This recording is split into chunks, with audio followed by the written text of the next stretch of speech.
Assalamualaikum warahmatullahi wabarakatuh. Pada kesempatan kali ini saya Izzuddin Baidowi akan menganalisa saham dari PT Adikarya atau ADI. Berikutnya company profil dari PT Adikarya. PT Adikarya sendiri berdiri pada tahun 1960 saat kepemilikannya masih di bawah Belanda. Dan kemudian pada tanggal 1 Juni 1974 ADI menjadi perseroan terbatas. PT Adikarya merupakan BUMN yang bergerak di sektor properti, real estate, dan konstruksi. PT Adikarya berfokus pada 5 lini bisnisnya, yaitu ada konstruksi, properti, industri, energi, dan investasi.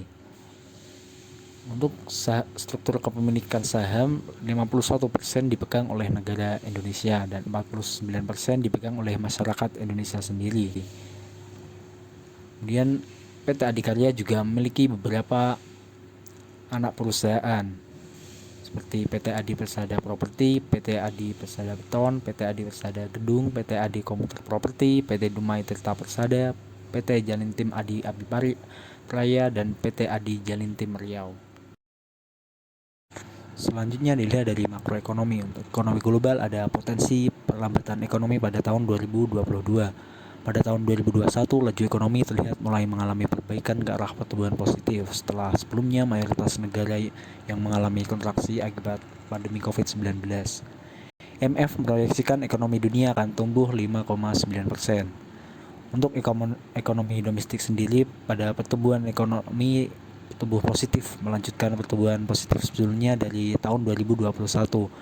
Respon cepat pemerintah dalam mengendalikan lonjakan kasus COVID varian Delta pada triwulan 3 tahun 2021 dapat memperkuat kembali momentum pemulihan ekonomi nasional. PT Adikarya mendapatkan suntikan modal BUMN sebesar 35,5 triliun untuk tahun 2022. Menteri Keuangan Sri Mulyani Indrawati belum merestui usulan tambahan PMN bagi Badan Usaha Milik Negara atau BUMN pada tahun 2022. Dari usulan awal 58,9 triliun, baru 35,5 triliun yang disetujui. Anggaran tersebut diberikan dengan menggunakan mekanisme penyertaan modal negara pada tahun 2022. PT Adikarya mendapatkan PMN sebesar 1,97 triliun yang akan digunakan untuk investasi pada jalan tol Solo, Yogyakarta Kulon Progo, Yogyakarta Bawen, dan spam regional Karian Serpong. Selanjutnya saya akan membahas analisis fundamental. Dilihat dari kinerja keuangan, PT Adikarya mengalami peningkatan total aset dan juga total hutang pada 3 tahun terakhir. Sedangkan untuk pendapatan pada tahun 2020 mengalami penurunan. Alasannya karena adanya COVID-19 awal kemunculannya pada tahun 2020. Kemudian naik kembali pada tahun 2021. Dilihat dari total ekuitas untuk PT Adikarya sendiri pada tahun 2020 mengalami penurunan dan kembali naik pada tahun 2021. Begitu juga pada laba bersih untuk 2020 mengalami penurunan dan naik kembali pada tahun 2021. Baik, untuk selanjutnya analisis fundamental apabila dilihat dari rasio keuangannya. Untuk current rasio memiliki ADI sebesar lebih dari 1 yang menandakan bahwa perusahaan ini mampu membayar kewajiban jangka pendeknya. Kemudian dari segi solvabilitas, ADI memiliki DER di atas 1 yang menandakan ADI belum cukup baik untuk membayar hutang dengan aktivitas yang dimiliki. Dari segi ROE pada tahun 2020 mengalami penurunan dan kembali naik pada tahun 2021 yaitu 1,1. Kemudian untuk earning per share-nya pada tahun 2019 cukup tinggi yaitu 186. Kemudian untuk tahun 2021 cukup stabil di angka 24 kali. Untuk net profit margin pada tahun 2020 mengalami penurunan cukup drastis ya dikarenakan karena adanya pandemi COVID-19 dan kembali naik pada tahun 2021 atau setelah pandemi. Selanjutnya analisis teknikal. Secara teknikal saya telah melakukan analisis menggunakan beberapa indikator untuk membantu melihat arah pergerakan harga ADI dalam waktu dekat.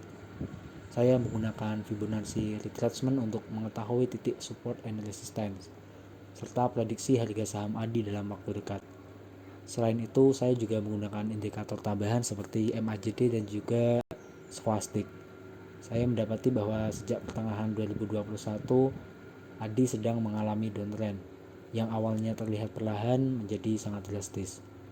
Namun terlihat pada pola inverted head and shoulders yang menandakan adanya reversal dari downtrendnya. Jika menembus resisten terdekatnya di harga Rp1.200, maka saya menargetkan bahwa ADI akan berpotensi mencapai titik Rp2 pada Fibonacci dengan harga Rp1.735 dalam jangka ke depan. Itu berdasarkan dari tren lainnya. Kemudian apabila uptrend ini dipertahankan, untuk memprediksi tren dari harga, saya menambahkan indikator Stochastic untuk periode jangka panjang dan terlihat bahwa harga ADI masih di atas dari indikator tersebut. ADI terlihat masih wajar, kemudian ini mengimplikasikan momentum tren positif akan terus berlanjut untuk kedepannya. Selanjutnya kesimpulan. Dari analisis yang setelah saya lakukan untuk saham ADI, saya memberikan rekomendasi buy atau beli untuk saham ADI. Sebagai salah satu perusahaan konstruksi terbesar di Indonesia, ADI mampu mengapitulasi rencana pemerintah menuju market leader di industri konstruktif Indonesia. ADI juga dipercaya sebagai perusahaan konstruksi yang memiliki manajemen tenaga kerja dan hasil produk yang dapat diandalkan oleh pengguna, sehingga ADI memiliki proyek strategis pemerintah seperti LRT, MRT, dan jalan tol yang tersebar di seluruh wilayah Indonesia, yang baik untuk memenuhi peningkatan permintaan dari pelanggan yang memungkinkan peningkatan rasio kolokasi lebih tinggi lagi. Kondisi makroekonomi Indonesia yang mulai menunjukkan perbaikan setelah mulai menurunnya kasus COVID dan juga kebijakan pemerintah untuk mempercepat pembangunan infrastruktur dan juga dapat membuka peluang ADI untuk tumbuh semakin besar. Selain itu, berbagai ekspansi bisnis yang dilakukan perseroan seperti akuisisi beberapa anak perusahaan dan juga ada suntikan dana dari pemerintah menunjukkan kinerja positif hingga akan melakukan aksi korporasi berupa IPO dan juga melalui lini bisnis komuter persada. Baik, untuk emiten yang kedua, saya menganalisis PT Telkom Indonesia.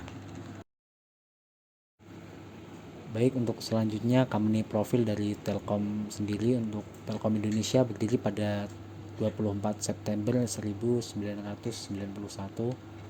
Untuk kegiatan usahanya bergerak di bidang usaha jaringan dan telekomunikasi, dan untuk sumber income-nya berasal dari internet dan turunannya server mobile sama penyewaan tower untuk segmen usaha atau marketnya di Indonesia. Untuk kepemilikan sahamnya dimiliki oleh negara sebesar 52,09% dan masyarakat Indonesia sebesar 47,91%. Dan bisa dilihat dari segi revenue atau pendapatannya untuk kuartal pertama mengalami kenaikan sebesar 3,8% dibandingkan dengan tahun sebelumnya. Dan di sini saya asumsikan untuk kuartal keempat yang memiliki kinerja sama dengan kuartal pertama, maka seharusnya akan mengalami penurunan 1,7%. Tetapi ini masih perkiraan, untuk pastinya harus menunggu laporan dari kuartal yang berikutnya. Dari segi net profit juga mengalami kenaikan, dan kenaikannya adalah sebesar 1,7%. Dan seperti tadi saya asumsikan untuk kuartal keempat memiliki kinerja yang sama dengan kuartal yang pertama, maka seharusnya akan mengalami penurunan sebesar 1,2%. Dan dari segi asetnya mengalami kenaikan, dan kenaikannya sebesar 0,8%. Untuk dari segi hutang mengalami penurunan, dan penurunannya sebesar 4,3%. Ini cukup bagus karena hutang mengalami penurunan dari sebelumnya. Dari segi modal mengalami kenaikan, dan kenaikannya sebesar 5,5%. Baik, selanjutnya ini merupakan ringkasan laporan keuangan dari tahun 2017 hingga 2022.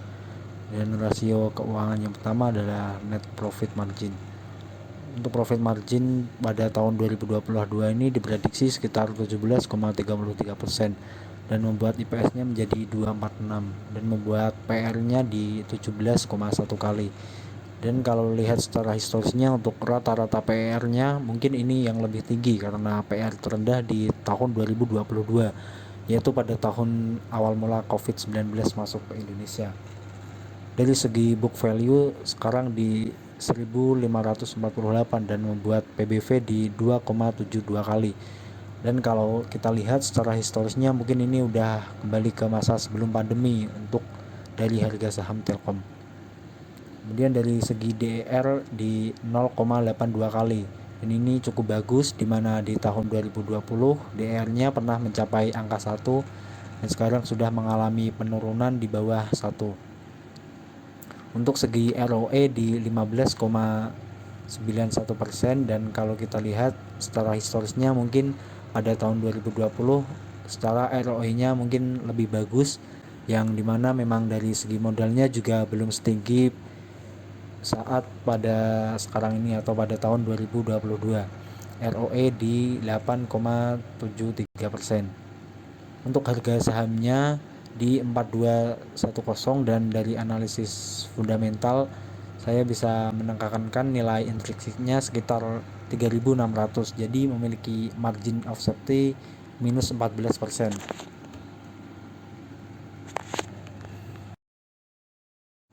Oke, langsung saja selanjutnya ke analisa teknikal. Secara teknikal Telkom berada di support, jadi ini support kuatnya Telkom. Kalau market bagus dan mendukung maka dia potensi untuk naik. Ya mungkin saja dia bisa konsolidasi. Mumpung Telkom lagi berada di support ini bagus, jadi lumayan bisa profit sekitar 4% ya untuk berikutnya. Jadi lumayan bisa profit sekitar 4%. Kalau turun cut loss saja, dan jika dia turun di bawah 4250 karena Telkom nanti potensi ke bawah menuju MA 200, jadi potensi menuju ke harga 4000. Oke, langsung saja selanjutnya ke analisa teknikal.